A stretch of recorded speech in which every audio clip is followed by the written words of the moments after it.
Hello friends, welcome back to my channel Accountitude.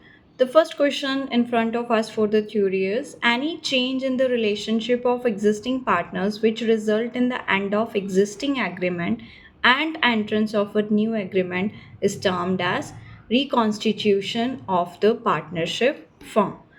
Now, the second question is which of the following is written off by the partners at the time of the reconstitution of the partnership firm? That is journal reserve, goodwill, or EPF, or all of the above. First of all, dear there, journal reserve carries in the firm a credit balance, so it would be distributed. The reserves are distributed. Goodwill is given in the balance sheet on very side of assets, so it is written off. Point B should be the answer. Let's check another. C, employees provident fund, it can never be distributed because this belongs to the employees. It is the liability of the firm to pay EPF to the employees only, so it can never be distributed or written off. D, all of the above, which is not possible, so the answer is B.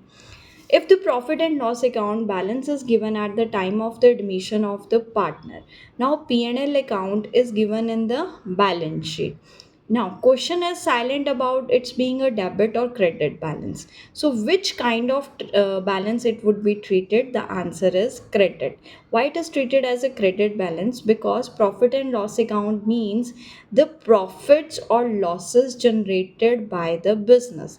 If in the question it is given P&L account and the amount is given to you, we will presume that it is a profit of the business until and unless he writes over here with it that it is a debit balance.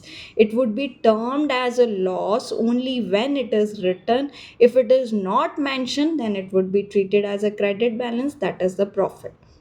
Next is revaluation account means revaluation of dash and reassessment of dash.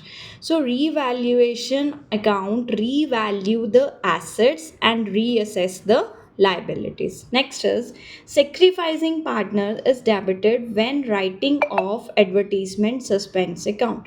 Now the point over here is when writing off advertisement suspense account, in that very case you will not transfer the advertisement suspense account, right? In that very case the journal would be sacrificing partners account debit to gaining partners capital account for the adjustment entry, not for writing off.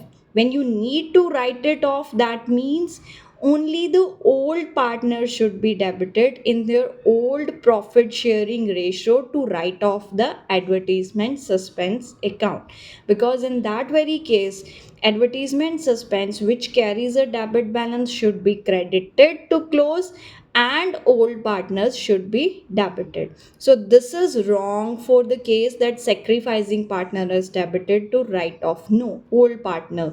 To write off we debit old partners. Sacrificing partners are only debited for your adjustment entry. Now is the decrease in the creditors will be shown on the debit side of the revaluation. So just because decrease word is there, that does not mean that it is a loss, because on revaluation account debit side only losses are taken. But when creditors have decreased, it is not loss to the firm, rather it is a gain to the firm, so it should be credited, not debited. Next is change in profit sharing ratio will change the economic relationship among the existing partner. Yes, it is a true statement, because if they are having the profit sharing ratio of equal, it might become 3 to 1, then their economic relationship changes. The last question of the sheet is at the time of the reconstitution, if partners do not want to distribute journal reserve, then capital accounts of the sacrificing partner will be credited for the journal reserve with his sacrificed share. Yes, it is exactly true, because the adjustment entry goes with gaining partners capital account debit to sacrificing partners capital account with the sacrifice ratio for the amount of the journal reserve. So yes, it is a true statement. Thank you, Accountitude. Like, share, and subscribe to my channel.